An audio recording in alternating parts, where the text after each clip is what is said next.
What's going on, guys?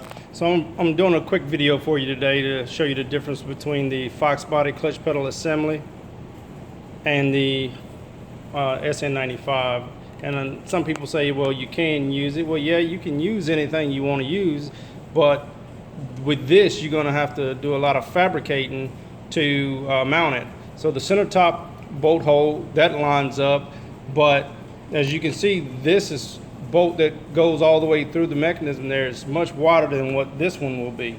And I have this one out right now at the moment because I'm painting it, but this one has provisions for mounting your steering wheel. This one does not. This one is made out of thicker material than the Fox one, so that's a good thing, and I'd love to use it, but I don't want to do all the fabricating that it takes to get it to work. And the bolt pattern back here is very different for the Fox versus the Ssn95.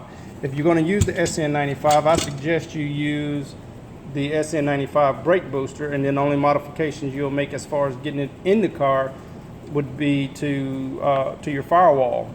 This is a Cobra brake booster, and it won't mount up to this.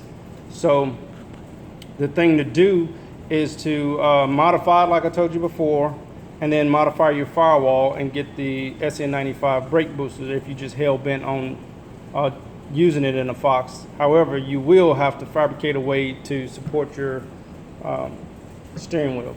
So that's about all I got in this video, guys. Till next time, gas on.